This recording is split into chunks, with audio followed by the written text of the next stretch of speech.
1934년 닛산 콘체르 창립자 아유카와 요시스케는 독일계 유대인 5만 명의 만주 이주 계획이라는 논문을 발표합니다. 구독과 좋아요 부탁드립니다.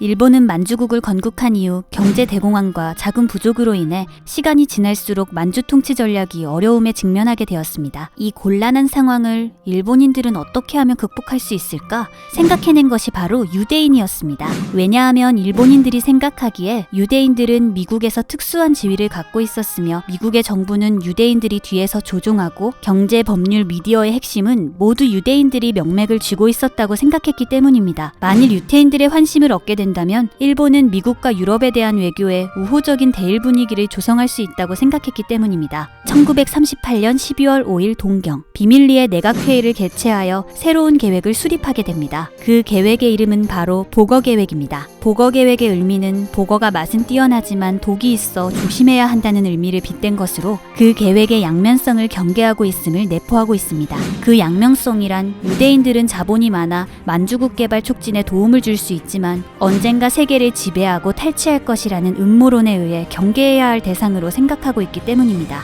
보거계획의 내용은 유럽과 러시아에서의 박해를 피해 이탈한 유대인들을 지원하여 만주국에 있는 헤이룽 장성 하얼빈을 중심으로 보거계획을 총괄한 야스에 노리히로 일본 육군대사가 아시아의 이스라엘을 건국할 수 있도록 도와주겠다며 이 발언으로 유럽계 유대인들은 물론 상하이에 거주하던 5천여 명의 유대인의 지지도를 이끌게 되었습니다. 어떻게 보면 유대인들에게 인도주의적 정책으로 볼 수 있지만 계획의 이면을 살펴보면 그 대가로 미국계 유대인들로부터 전쟁 자금을 지원받기 위함과 더불어 만주에 학교와 병원을 세워 개발을 촉진시키고 소련으로부터 방벽을 일삼기 위한 구상이었습니다. 하지만 예상했던 계획은 어긋나고 말았습니다. 일본이 생각했던 것처럼 유대인들에게는 부유한 엘리트 계층들은 별로 없었을 뿐더러 몸만 달랑온 굶주리고 불결한 난민들에 불과했습니다. 게다가 미국 유대인들은 생각보다 적극적으로 도와주지도 않았고 일본인들이 상상했던 투자는 금 한 조각 온 것이 없었습니다. 만주에 있던 유대 실업가는 미국에 있는 세계 유태인 조직 우두머리의 스티븐 와이즈에게 다음과 같은 서신을 보내게 됩니다. 일본인들은 만주의 유태인들에게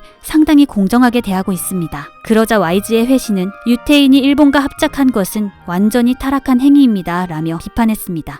게다가 유대인 적대 정책을 추진해가던 나치 독일 정부와 우호관계 손상을 염려해 계획이 점차적으로 흐지부지되고 말았으며 독일과 이탈리아, 일본이 삼국 동맹을 결성하고 연합국과의 전쟁을 개시해 실현 가능성이 사실상 사라져버렸습니다. 1940년 도조 히데키가 육군 대신을 맡은 후 일본의 군정을 장악합니다. 도조 히데키는 부임하자마자 보거계획을 추진한 야스에 노리히로 육군대자에게 칼끝을 들이대며 야스에는 일체의 직무에서 쫓겨나게 됩니다. 더 이상 유태인은 이용 가치가 없어지게 돼버리고 유태인은 일본인과 어깨를 나란히 할 정도의 지위를 갖고 있었는데 하루아침에 제수 신분이 된 것에 적응할 수 없었습니다. 하지만 더욱 무서운 것이 있었습니다. 1942년 바르샤바의 도살자로 불리우는 독일의 요제프 마이징거가 상하이로 파견이 왔고 중국으로 온 목적은 중국에 있는 모든 유대인들을 멸종시키기 위해 온 것이었습니다. 중국에 있던 유대교 예배당에 있는 사람들을 모두 체포하고 그들을 폐선에 태워 해상에 표류시켜 굶겨 죽인 다음